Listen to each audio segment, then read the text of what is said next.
João, Evangelho do nosso Senhor Jesus Cristo, segundo escreve o evangelista João, capítulo de número 19. Enquanto você procura, eu quero louvar a Deus por essa boa oportunidade de estarmos reunidos, adorando o nome santo e bendito do Senhor Jesus Cristo. Quero louvar a Deus por retornar a essa casa de oração e mais uma vez poder aqui servi-los com uma porção da palavra de Deus. A minha gratidão ao anjo dessa igreja, pastor Euclides, a todo o presbitério da igreja e o co-pastor que está aqui nos direcionando, o pastor Jeremias, que mais uma vez cede a nós essa honra e privilégio de podermos falarmos a palavra de Deus neste altar. Eu quero louvar a Deus por toda a igreja do Senhor Jesus Cristo, todo o setor de Ferraz, que Deus continue abençoando de forma abundante. Em especial, eu quero louvar a Deus pelo creio aqui da igreja sede, que está aqui neste culto de ação de graças, glorificando a Deus por mais um ano. E se estamos aqui, não há outro motivo senão porque a misericórdia de Deus tem se manifestado, porque a graça dele tem sido abundante sobre nós, e nós louvamos a Deus por isso, agradecendo a todo o creio também no setor de Ferraz. Eu estou aqui mencionando também o pastor Claudemiro, o pastor Rubens, que está aqui na coordenação, na liderança aqui da sede. Que a boa mão de Deus possa continuar prosperando e abençoando vocês abundantemente. Eu e a minha esposa Natânia louvamos a Deus por estar aqui mais uma vez. Dito isso, se você localizou, capítulo 19 do Evangelho de Jesus segundo escreve João, versículo de número 28 a seguir. Vamos falar um pouco de Cristo Jesus, e eu gostaria que você estivesse atento à palavra de Deus. Diz assim: depois disso, sabendo Jesus que tudo estava consumado, para que se cumprisse a Escritura, disse: tenho sede. Estava ali um vaso cheio de vinagre. Então eles tomaram uma esponja atada em uma cana de ensopo, e ensopando-a de vinagre, levaram à sua boca. Logo após Jesus ter provado o vinagre, disse: está consumado. Inclinando a cabeça, ele entregou o Espírito. Então os judeus rogaram a Pilatos para que lhe quebrassem as pernas e para que os corpos fossem tirados dali e não ficassem na cruz, pois era a preparação véspera do grande dia de sábado. Foram, pois, os soldados, e na verdade quebraram as pernas do primeiro e também ao outro que com ele foram crucificados. Mas chegando próximo, Jesus perceberam que já estava morto, e não lhe quebraram as suas pernas. Contudo, um dos soldados lhe furou o seu lado com uma lança, e logo saiu sangue e água. E aquele que viu isso deu testemunho, o seu testemunho é verdadeiro, e sabe que diz a verdade, para que também vós o creiais. Verso 36, nós encerramos, diz: porque essas coisas aconteceram para que se cumprisse a Escritura que diz: nenhum dos seus ossos será quebrado. Você pode dizer amém por essa palavra? Amém. Se sente glorificando o nome do Senhor Jesus. Gostaria que você dobrasse a sua atenção. Jesus tem uma palavra para nós essa noite. Queridos irmãos, igreja do Senhor reunida aqui essa noite, eu gostaria de partilhar este texto, a qual nós acabamos de ler, texto este localizado no Evangelho de Jesus segundo escreve o evangelista João. Diante desta boa temática de sermos e agirmos como Jesus, o Senhor me leva a este texto este que acabamos de ler, que eu posso dizer a vocês que é base de fé para nós que seguimos ao Senhor. Este texto é base da nossa fé porque, além de tratar diretamente da pessoa do nosso Senhor Jesus Cristo, este texto narra o momento mais alto, o ápice da ação que Jesus veio realizar, isto é, a sua obra consumadora na cruz. Na verdade, quando nós olhamos para os evangelhos, nós vemos muitos milagres que Jesus realizou, nós vemos os sermões que Jesus pregou. Quando lemos os evangelhos, nós vemos os sinais que ele, como Cristo Jesus, o Messias do Pai, como ele se manifestou. Nós vemos muitas ações, e todas elas dignas de glorificarmos a Deus. Mas por mais que estas ações sejam significativas e sejam maravilhas, a maior ação que Jesus veio realizar, irmãos, igreja, creio local, a maior ação que Cristo Jesus veio realizar foi Ele realizar aquilo que nós não poderíamos realizar. E o que nós não poderíamos realizar? Ele veio realizar a obra de reconciliação. Se nós estamos aqui aniversariando, celebrando a Deus neste culto, como creio local, não é simplesmente pelo uniforme, pela boa roupa, pelo ornamento. Há uma única ação que nos faz estar aqui: a reconciliação que Cristo Jesus nos concedeu. Então Cristo Jesus, Ele veio para isso, isto é, para que pudesse pagar a dívida que estava aberta, a dívida do pecado. Eu estou sendo levado pelo Espírito de Deus a este texto em João. E por que o céu me convida a compartilhar este texto em João? João, na verdade, ele se diferencia na sua fala dos demais evangelistas. João, ele tem uma ideia um pouco mais simples, sobretudo a sua simplicidade não quer dizer que ele não tem profundidade, pelo contrário, a simplicidade do evangelho que João narra e escreve é porque João, ele não vai endereçar este evangelho a um grupo de pessoas, a um grupo de irmãos. João, ele é conhecido como o evangelho do Senhor Jesus Cristo, o evangelho universal, porque para João independe se a mensagem é para bárbaros, para gentios ou para judeus. João entende que esta mensagem é universal, afinal ele apresenta o Cristo que é o Filho de Deus, ele apresenta o Cristo que é a resposta do Pai. De que forma que João faz isso, creio?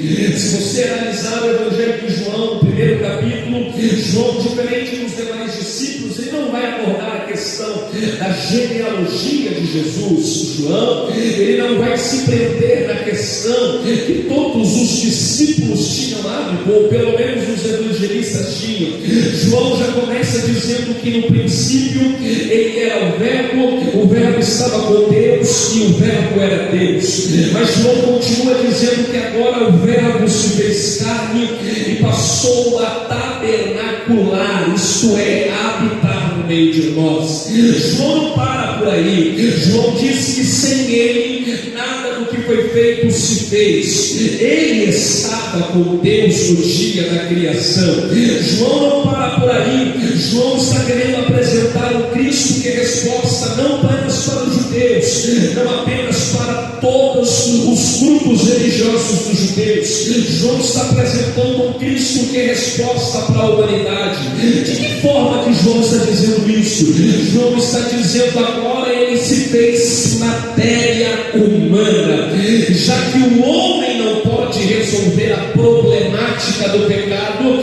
João está dizendo que este Jesus resolveu fazer por mim, por você, aquilo que eu e você não poderíamos fazer. Ele decidiu habitar no meio da humanidade a fim de que pudéssemos ter paz com Deus. João vai continuar dizendo acerca deste Senhor Jesus Cristo, e João, quando está apontando ele, João está dizendo: eis aí a resposta de Deus para a humanidade.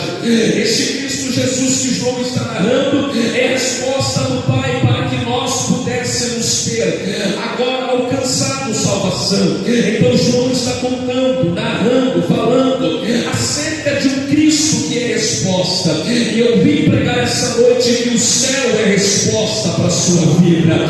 João continua dizendo neste evangelho, e agora João diz que em determinado momento o nosso Senhor Jesus, com a idade próximo de 30 anos, vai dar o início, o start no seu ministério. Lembra que eu disse, a maior obra que ele iria realizar era a obra da cruz, e para isso ele daria início. De que forma? Este Jesus agora resolve ir aonde está tendo uma mensagem sendo pregada. 6 meses antes de Jesus dar início ao seu ministério, estava o primo dele, João o Batista, pregando no deserto. Qual é a mensagem que João está pregando no deserto? João está pregando uma mensagem que, se fosse nos dias de hoje, talvez não seria muito aceita. Por que não seria aceita? Primeiramente porque João era aquele pregador que repetia a mensagem em todo culto, todo congresso. Qual é o festa, arrependimento. Como que João está pregando? Arrependei-vos, porque é chegada a era vindoura. Segundo motivo que João seria chamado para pregar em nossos dias, João não tinha medo de ninguém gostar ou não. O compromisso dele era agradar aquele que o chamou. E Jesus foi internou João no deserto. Jesus até o momento é um desconhecido, até o momento ele é filho de Maria, até o presente momento ele é apenas alguém que está sendo ali, um filho que está cuidando da casa. Mas de repente eu imagino comigo, creio, João pregando como ele sempre fazia. Eu imagino João Batista pregando e os discípulos dele auxiliando no batismo. De repente João para a pregação. Quando João Batista para a pregação, eu imagino um dos discípulos de João se aproximando dele dizendo: mestre, o senhor precisa de um pouco de água. A voz cansou. João diz: não, eu não quero água. João, você falou a mensagem porque talvez você está passando mal. Não, eu não estou passando mal. Por que você falou a mensagem? Acabou de chegar alguém que é muito importante. Quem chegou, João? É Anás ou Caifás? É alguém do Sinédrio? Não, não é ninguém da terra. Quem chegou, João? Acabou de chegar aquele que veio depois de mim, mas ele é antes de mim. Como explica isso, João? Como ele chega depois, mas ele é antes? Eu não vou nem explicar porque vocês não vão entender. Qual é o nome daquele que chegou, João? Fala para mim quem chegou, João. De repente João aponta e diz: eis aí o Cordeiro de Deus que tira o pecado do mundo. João poderia ter reconhecido ele como profeta. Jesus foi profeta porque quando ele teve encontro com a mulher samaritana, ela disse: verdadeiramente vejo que tu és profeta. João poderia ter reconhecido ele como sacerdote. Ele é o nosso sumo sacerdote que nos entregou apenas o sacrifício. Mas João olha e diz: mais do que sacerdote, mais do que profeta, mais do que ele é aquele que tem a resposta de Deus. Quem é ele? Ele é o Cordeiro que vai pagar a minha, a sua, a nossa dívida. E se nós estamos aqui é porque ele pagou a dívida. Quantos podem levantar a mão e dar um brado de glória ao nome do Senhor? João continua. E eu imagino alguém dizendo: quem é esse João? João está totalmente estatizado. Jesus se apresenta diante dele e diz: João, eu vim te batizar. Eu vim batizar. João olha e diz: eu não sou digno. Mas Jesus é a resposta de Deus. E se nós queremos ser como nosso Senhor Jesus, aqui começa a primeira ação do mestre, que é linda, antes de dar início, start no seu ministério. Sabe qual é a primeira lição, creio, que nós vamos aprender? Jesus olhou para João e disse: me batiza logo, João. Mas o Senhor é maior do que eu não sou digno de desatar a tua sandália. É verdade, eu sou maior, eu sou grande, eu sou poderoso, eu sou rei, eu sou filho. Mas vem cá, João, apesar de tudo isso, eu mostro na prática que no reino de Deus, o maior, ele serve o menor. Embora você não pode, eu vim aqui para mostrar que sou eu que preciso ser batizado. Você não pode começar a pregar sem nação, mano, eu até posso. Eu tenho todo o poder, mas eu mostro no ato de humildade que quem quer ser como eu sou, deve entender que todo ciclo deve ser respeitado. Me batiza que eu quero começar. Me batiza que eu quero começar. João é convencido que quando Jesus é imergido nas águas do Jordão, ao sair das águas, o Pai abre os céus, o Espírito Santo desce e uma voz brada dizendo: João, se você reconhece ele como Cordeiro, ou eu reconheço ele como filho. Eis aí o meu filho amado, a quem eu, Deus, me comprazo. Porque quem respeita ciclo, porque quem respeita momento, porque quem não por etapa, não é só o homem da terra que reconhece como João reconheceu, mas o próprio Pai olha e diz: é filho, é filho, é filho, é filho, é filho. Posso pregar essa noite no tema que vocês escolheram? Posso pregar essa noite no tema que o Espírito Santo colocou no coração de vocês? Lá vai. Se queremos ser como Cristo, nós devemos entender que nós precisamos respeitar o ciclo, respeitar o momento. E se queremos ser como eles, o nosso ato de humildade revela quando o Pai abre o céu e diz: eu te conheço como filho. Então, se você é filho, fica na brecha, aguarde o seu tempo, respeite o ciclo, porque você está no caminho que o céu te colocou. Tem alguém que pode glorificar a Deus por isso? Tem alguém que pode glorificar a Deus por isso? Jesus vai começar o seu ministério. Jesus vai apostar, não no sentido de ter algo aleatório, não ter certeza do resultado, mas quando eu digo que Jesus vai apostar em 12 homens, é no sentido que o homem não confia no outro homem. Na verdade, o que eu acho lindo do Evangelho é que Jesus, ele é o Filho de Deus, ele é o Pai, junto, ele é o Filho que está junto com o Pai, ele é a Trindade, a única Trindade Santa, mas ele se despiu da sua glória. Jesus poderia ter feito tudo sozinho, mas ele escolheu 12 homens que são normalmente como nós, mortais, certeza falando, são mortais, geralmente problemáticos como nós, homens que são difíceis de entendimento, homens que são extremamente complexados. Isso que eu acho lindo no Evangelho. Jesus não chamou anjo para pregar, Jesus não chamou arcanjo para pregar, Jesus não chamou ninguém que faz parte dos grandes celestiais. Ele apostou em mim, ele apostou em você. Enquanto os que eu estou pregando aqui que estavam fadados ao fracasso, enquanto os que estão pregando, eu estou pregando aqui, que estavam indo num caminho de perdição, mas um dia o céu olhou para mim, olhou para você e disse: ei, eu fui para a tua cara, eu investi em você. Estou pregando para adolescente aqui que talvez nem você reconheça o que o Senhor viu em você. Estou pregando para a igreja do Senhor Jesus Cristo aqui, que nem você reconhece o que o Senhor viu em você. É que o Senhor está dizendo: eu não te chamei pelo que você pode fazer, mas Gabriel tinha gente melhor do que eu. É claro que tem gente melhor do que qualquer um de nós. Gabriel tem gente que fala melhor do que eu. É claro que tem gente que serve melhor que cada um de nós. Mas ele olhou para você e disse: eu vi a tua cara, eu te chamei para me servir. Eu te chamei, eu te chamei. Fala de novo para alguém entender. Ele não chamou anjo para pregar, ele não chamou arcanjo para estar com ele, mas ele olhou para você e disse: a minha graça te alcança, vem me acompanhar, vem me seguir. Então glória a Deus essa noite.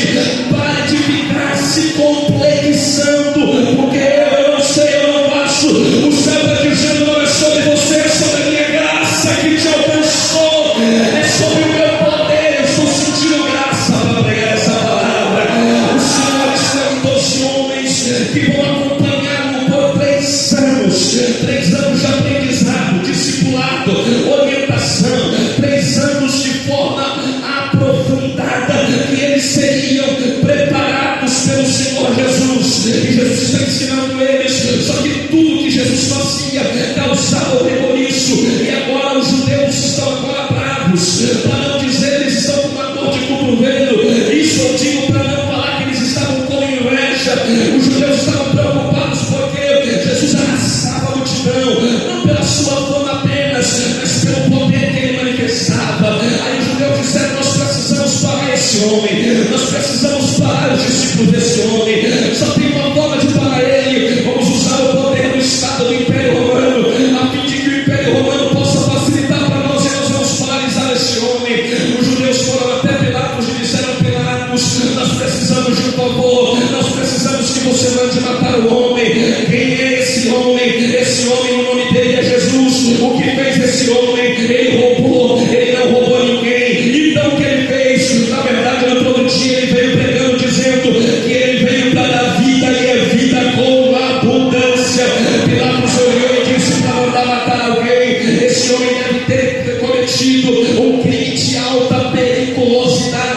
Esse homem que vocês querem que morra na morte mais cruel, ele matou alguém, ele não matou ninguém. Na verdade, ele veio e ele está dando vida para pessoas que ele está curando, ele está curando, está batizando, ele veio para fazer a diferença. Pilatos olhou e disse: eu não posso fazer nada, não vai nos ajudar, nós vamos ao teu superior. Pilatos olhou e disse: manda trazer esse homem até mim. Aonde estava Jesus nesse momento? Era quinta-feira, ele estava lá no Getsemane, sabendo que todas as coisas já estavam próximas de ser realizadas. Jesus estava orando, e sabe o que eu acho lindo, creio? Sabe o que eu acho lindo, igreja? A oração de Jesus no Getsemane é uma oração que mostra para nós que somos discípulos e seguidores, e se nós queremos segui-lo de forma verídica, se nós queremos andar em verdade, aqui está a outra lição. Quando Jesus estava orando, sentiu a ânsia da morte, a pressão da cruz que antecedia, ele orou ao Pai dizendo: Pai, se possível for, ó Pai, se for possível, passa de mim esse esse cálice na cruz. Jesus estava orando ali não como filho de Deus, ele estava orando ali como homem, porque Jesus em homem, em matéria humana, ele experimentou de todas as aflições. Olha para mim aqui, você acha mesmo que Cristo não sabe quando você quer parar? Você acha mesmo que alguém não entende quando você está em crise?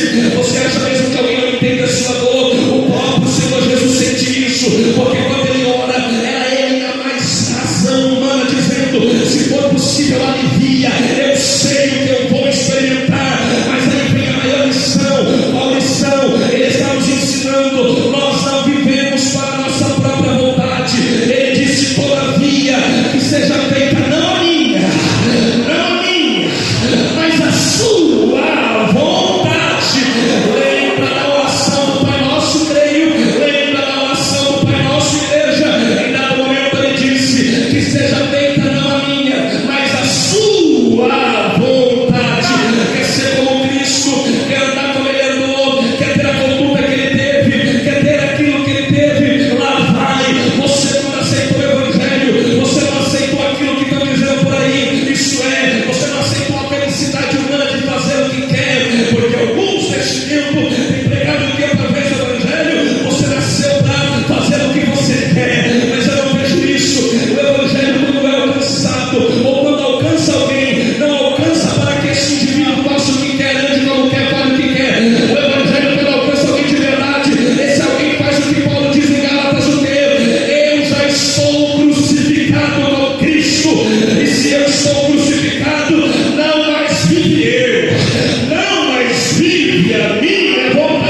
desistência. Se você achou que vai desistir, desfaz isso hoje. Hoje o céu está dizendo: eu vou renovar a tua força, mas que você vai continuar onde eu te coloquei.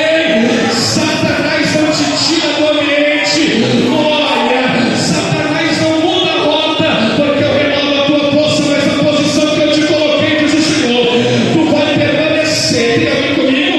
Tem alguém comigo? Eu não vim pregar sobre Pedro, eu não vim pregar sobre a biografia de Paulo, eu não vim pregar sobre a biografia de João, eu vim pregar sobre Cristo. E se queremos ser como Cristo, a maior ação dele foi renunciar a ele mesmo, para que nós pudéssemos ser alcançados. Eu preciso pregar para alguém que está comigo na comunhão, eu preciso pregar para alguém que está comigo nessa palavra.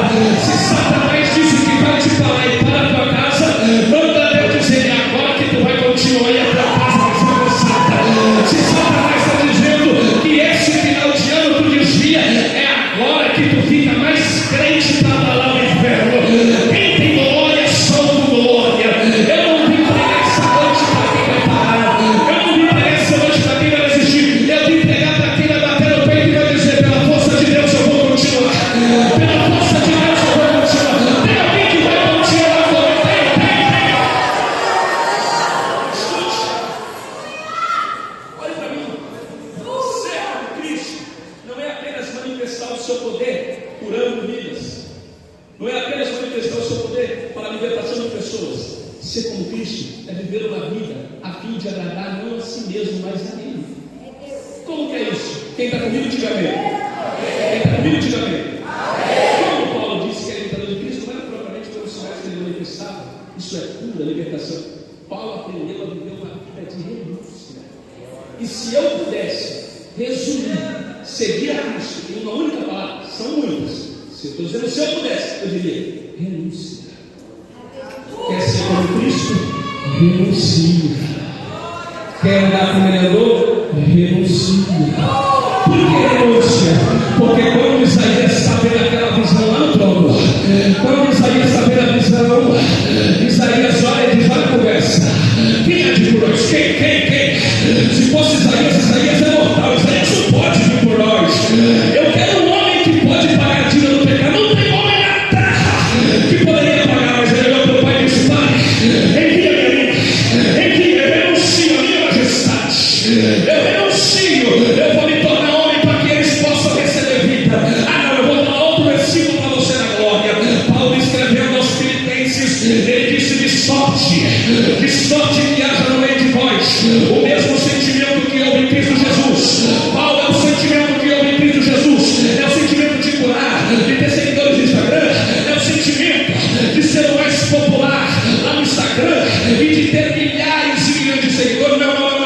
Paulo diz: de sorte que tem entre vós o mesmo sentimento. Qual o sentimento? Porque ele, sendo Deus, não teve por usurpação, renúncia, ser igual a Deus. Antes aniquilou-se a si mesmo, e ele, aniquilando a si mesmo, assumiu forma de homem, e em forma de homem ele aceitou a morte de cruz, renúncia. E o resultado, pelo que Deus o exaltou soberanamente acima de todos os nomes, para que diante dele todos os joelhos se dobrem, toda língua confesse e diga que só Ele é o Senhor. Só Ele. Tem gente querendo ser como Cristo para ter fama, tem gente querendo ser como Cristo para ter milhares de seguidores, mas eu vim dizer que ser como Cristo é ter uma vida crucificada e não é uma vida de renúncia no sábado no congresso, é uma vida de renúncia em 365 dias, dizendo: eu não vivo para mim, mas eu vivo para Ele, para glorificar Ele. Quantos vivem para o Senhor? Levante as mãos e dê glória.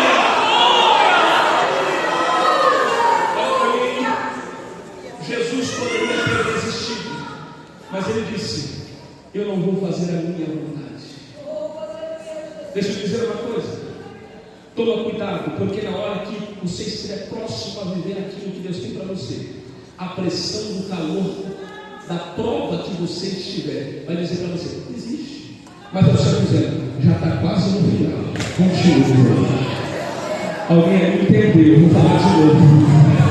Tem alguém que entrou aqui e a cruz está pesando. Tem alguém que entrou aqui e está maquiando no cenário, você está com esse sorriso bonito, com essa roupa bonita, mas o Senhor sabe como você entrou aqui. E Satanás não existe, ninguém te viu, ninguém foi te abraçar, ninguém te mandou mensagem, mas o Senhor me trouxe aqui para dizer: mal sabe tu que já está no final deste cálice, continua. Mal sabe tu que eu vou entrar no meio da tua casa, continua. Mal sabe tu que eu vou libertar a tua família, continua. Mal sabe você que eu vou glorificar o meu nome na tua história, continua. Tu não sabe o que eu estou fazendo hoje, mas o Senhor está dizendo hoje não é dia de desistir, hoje é dia de bater no peito e dizer: eu vou continuar. Eu não vim pregar para quem está parado, eu não vim pregar para quem tem dado glória para casa, eu não vim pregar essa noite para quem veio olhar que eu creio, para analisar a roupa, o cântico ou o culto. Eu vim pregar essa noite para quem tinha milhares de motivos para parar.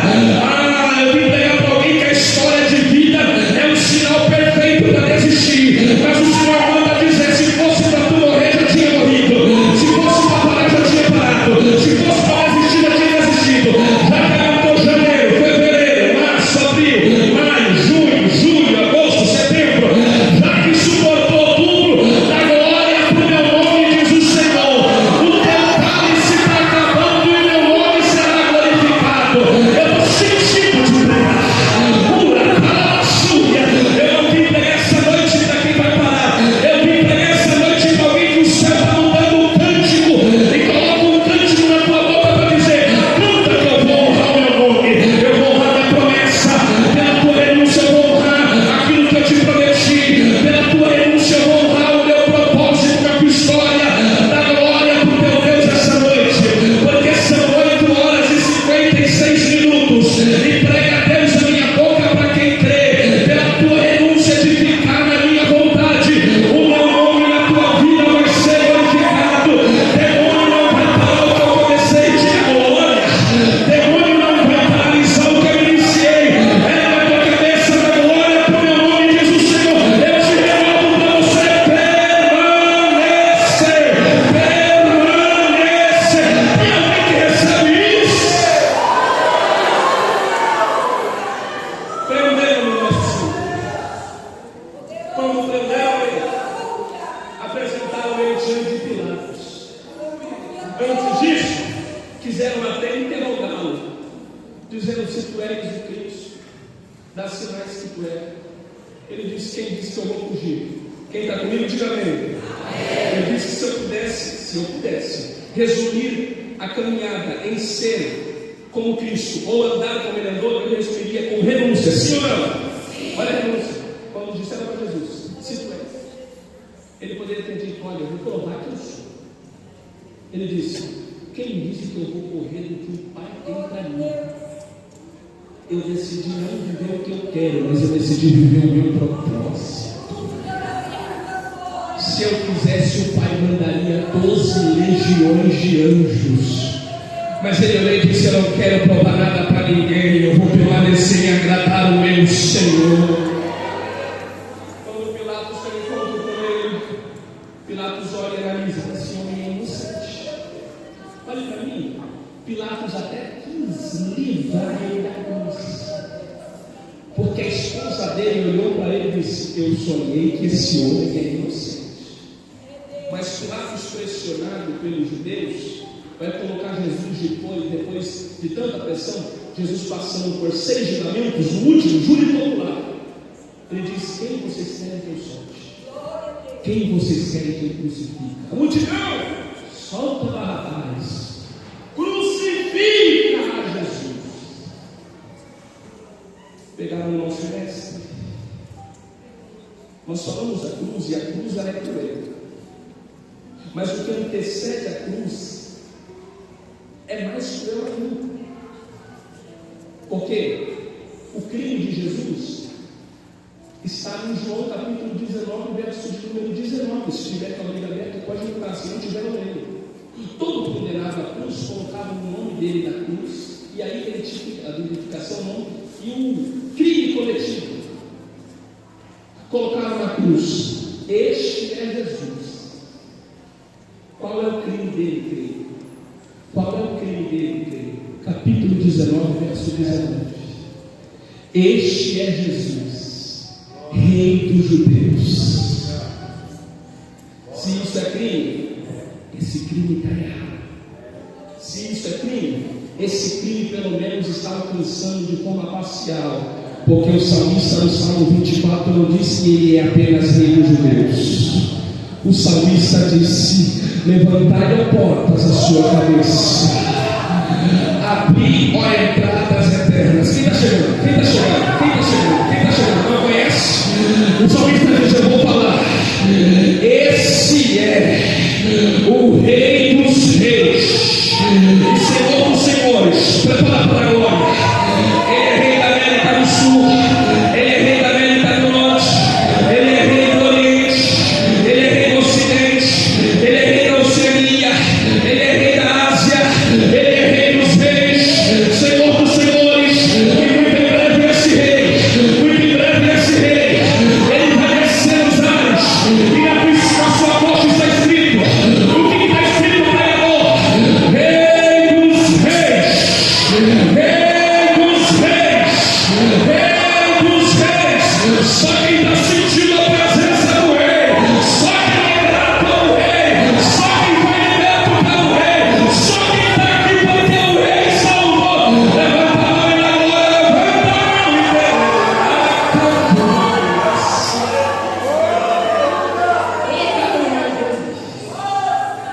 e ele vai começar agora a passar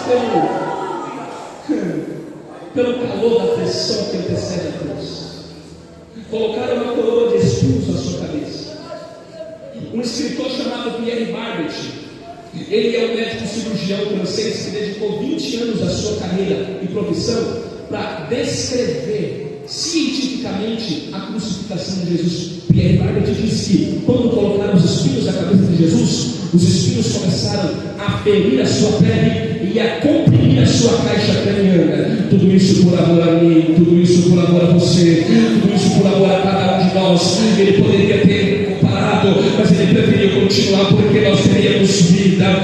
Pierre Barbet diz que colocaram sobre ele uma parte do patíbulo. Patíbulo é aquela parte horizontal da cruz. Amarraram sobre os seus braços, e quando amarraram sobre os seus braços, antes disso também passaram a chicoteá-lo 39 vezes. O chicote era com ossos de animais que estavam no sol por meses, causando uma potencialização, deixando os ossos extremamente afiados.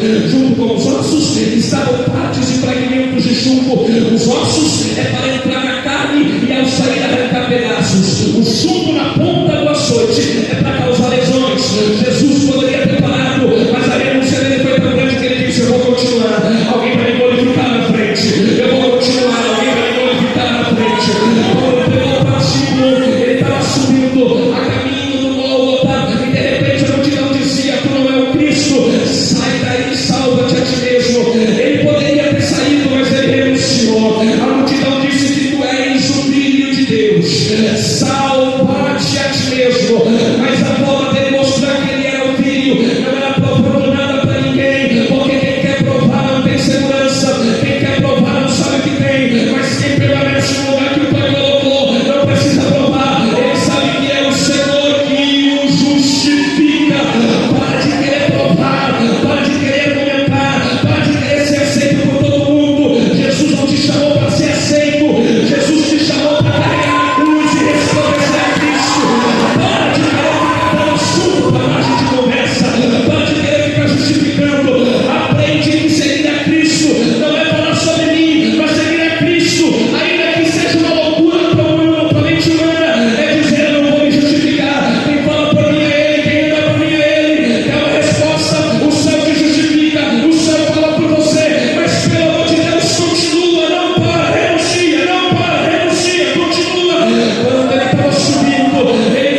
colocaram um ladrão à sua direita, outro ladrão à sua esquerda. Colocaram o nosso Senhor Jesus na cruz do meio. Em qual cruz? Em qual cruz? Olhe para mim. Jesus gosta de estar no meio. Jesus ama estar no meio. Quando Israel ia para a batalha, Deus era uma nuvem no meio da tenda da congregação. Quando Israel estava no calor ou no frio do deserto, Deus era uma chama de fogo. Abacuque orou: Deus, aviva a tua obra. No começo não, no fim também não, mas aviva a tua obra no meio, porque é no meio que a gente pensa em desistir. Mas Jesus gosta de estar no meio. O salmista cantou no Salmo 46. O salmista cantou no Salmo 46. Deus é o nosso refúgio e fortaleza, socorro bem presente na hora da angústia. Pelo que não temeremos, ainda que a terra se mude, ainda que os montes se transportem para o meio dos mares, ainda que as águas rujam e se perturbam, há um rio cujo alegra a cidade de Deus, o santuário do Altíssimo. Alguém pegou? Onde está Deus? O salmista disse: Deus está no meio. Deus está no meio. Deus está no meio. Jesus disse: pode fazer culto. Se tiver reunido no meu nome, 2 ou 3, eu vou estar no meio. No meio. Quando colocar na cruz no meio, ele diz: eu posso colocar, eu estou no meio. No Ferraz de Vasconcelos, eu estou no meio. No Congresso no meio, eu já estou lá. No meio, no meio, no meio, no meio. Na minha casa, Jesus está no meu lar, no meio. No meio da tua família, Jesus está no meu lar, no meio. Não vai ter projeto, porque ele está no meio. Não vai ter morte, porque ele está no meio. Não vai ter luto, porque essa noite, 21 horas e 9 minutos, o céu está pisando dentro daquela casa para dizer: enquanto eu estiver no meio, Satanás não entra. Enquanto eu estiver no meio, o laço do passarinho será quebrado. A tua boca, crente, solta glória, porque essa noite o céu está pisando para dizer: eu estou entrando no meio da tua casa. Está caindo o cavalo, está caindo o cavaleiro, está caindo a conta. Eu estou entrando no meio para dizer: a tua casa tem a marca do sangue. E quem crê vai cantar e vai dizer: eu e a minha casa serviremos ao Senhor. Olha aí no meio, igreja. Olha aí no meio da congregação. Olha aí no meio tirando o livramento. Olha aí no meio tirando força. Tu não vai parar, porque ele está no meio, no meio, no meio, no meio.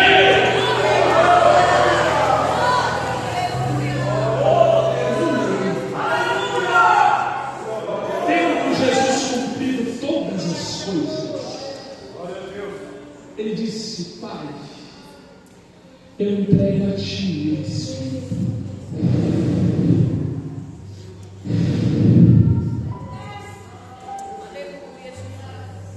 Jesus poderia ter ido embora, descido da cruz, mas ele mostra para mim, na forma mais prática do Evangelho: eu decidi continuar. Você pode muito bem sair dessa prova. E eu posso ser sincero com você, adolescente: se você não quisesse viver os propósitos de Deus, você não estaria passando pela pressão que você está. Aparentemente você estaria melhor, mas o céu está dizendo: você aprendeu não a viver para si, mas você aprendeu que o Evangelho é renunciar. Quando Jesus disse: eu entrego a ti o meu Espírito, está consumado.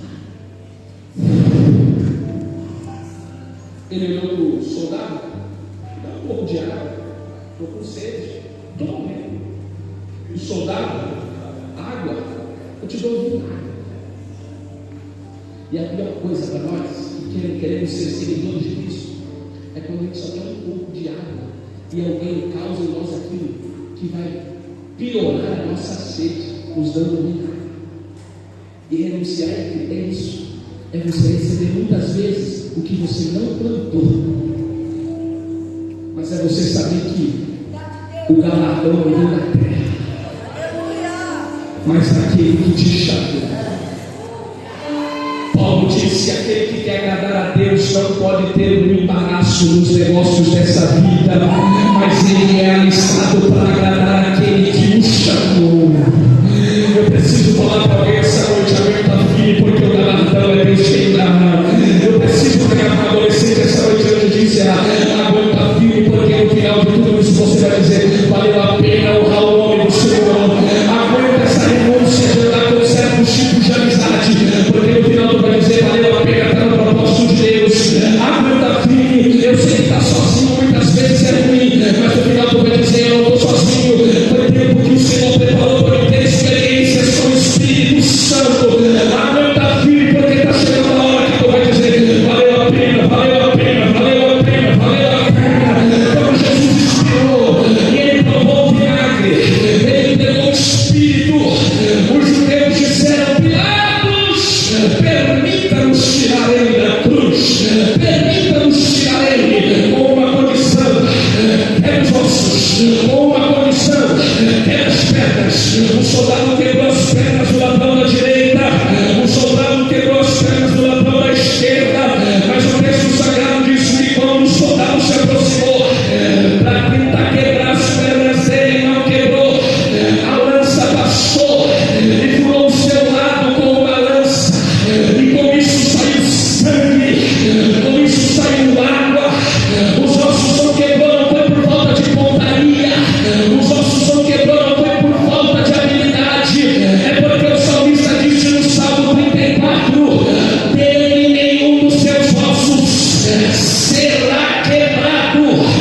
Glória a Deus. Isaías profetizou: ele vai ser moído como ovelha muda ao matador, e pelas suas pisaduras seremos sarados. Mas o mesmo Isaías disse: a cana criada não vai quebrar.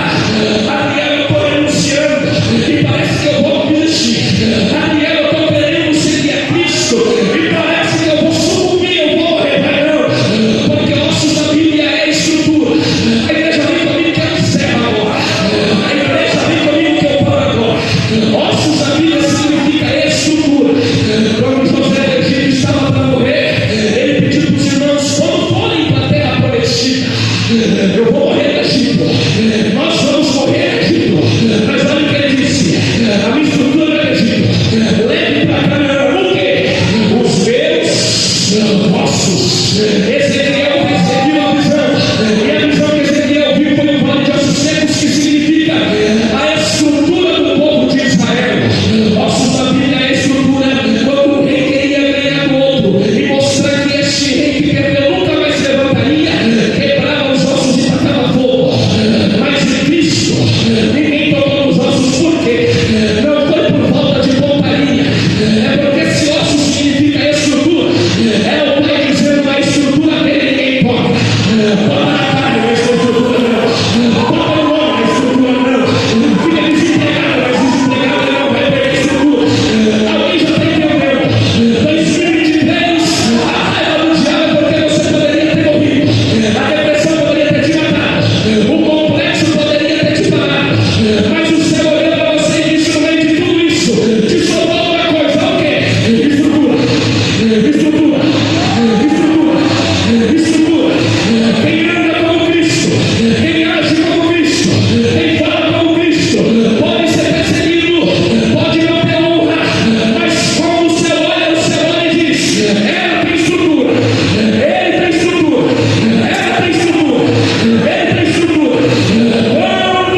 Ou creio, olha para mim aqui, diga comigo, promessa. Muito fraco para muita quantidade de gente que tem aqui. Diga comigo, promessa. Pela promessa de Deus na tua vida, Deus está te preservando. Pela promessa de Deus na sua vida, Deus está guardando a sua estrutura. O que nos forja não são dias alegres. O que nos forja não é quando nós estamos felizes. O que te faz crescer é quando você percebe que no meio da pressão você ainda tem estrutura. Vamos treinar as coisas. Mas saiu sangue. Porque ser como Cristo é saber que aqui nós sofreremos. Sabe por que o Evangelho não é aceito em muitos lugares e por muitas pessoas? Porque todas as religiões pregam um Salvador que não sofre, um rei que não sofre. Mas Cristo mostra que o Evangelho nos traz sofrimentos. Paulo disse em 2 Timóteo, se te escandalizar, que é a palavra, capítulo 2, verso de número 13: aqueles que querem servir a Deus piedosamente sofrerão perseguições. Adriel, se eu vou ser perseguido, do que adianta querer ser como Cristo? Adriel, se eu serei perseguido, o que adianta andar como Cristo? É aí que está o negócio. Para quem tem estrutura, naquele grande dia, eu preguei no teu nome, expulsei demônios no teu nome. Obras, se não tiverem conformidade com a vida de caráter de estrutura, mas aqueles que muitas vezes não viram, fizeram nada, humanamente falando, nos olhos dos homens não foram vistos, ele vai dizer: pode vir, pode vir. Você tem estrutura, entra no reino, você tem estrutura, mas eu preguei, mas ela, você não tem estrutura, mas ela veio ao teu filho, tem estrutura, entra. Mas eu andei, não, você não tem, mas ele guardou a fé, ele combateu o bom combate, ele guardou a fé, pode entrar, você tem estrutura, só você que está entendendo, é o Senhor dizendo: vale a pena me ser. Vai valer a pena no final de tudo isso, porque o nome estará escrito no livro da vida. E quando sair sangue e água, eu encerro aqui para o João começar a cantar. Alguém ouviu que está morrendo. Sangue não é nosso sangue. O que circula no nosso corpo humano é sangue. Só que água na Bíblia é vida física, é vida espiritual. Sangue é vida física, água é vida espiritual. Aquele que não nasceu da água e do Espírito, Jesus disse, vida espiritual. Quando saiu sangue, era normal, mas quando saiu água, era sinal que alguém estava nascendo. É por isso que o crente aguenta a pressão, porque a igreja não foi gerada em tempos de alegria, a igreja foi gerada na cruz do Calvário. E quem gerou a igreja não foi homens, porque se isso fosse obra de homens, ao longo dos séculos a igreja iria parar. Mas quem gerou a igreja foi Cristo Jesus. É por isso que nada para a igreja. O Simeão não parou a igreja. Os perseguidores da cruz não pararam a igreja. Os sacerdotes que não gostavam do evangelho não pararam a igreja. O Coliseu também não parou a igreja. Nada ao longo dos anos parou a igreja. Nós estamos anunciando que muito em breve Jesus voltará. E quando ele voltar, nós vamos dizer: valeu a pena servi-lo, segui-lo, andar nos seus estatutos. Eu vim dizer para você: vale a pena ser aquilo que Cristo te pediu para ser. E eu termino minha fala dizendo: a decisão é sua de viver uma vida para si mesmo, ou de viver uma vida que vai agradar ao Senhor Jesus. Antes de orarmos, eu gostaria de pedir para o creio em espírito começar a clamar a Deus agora, porque este momento é importante.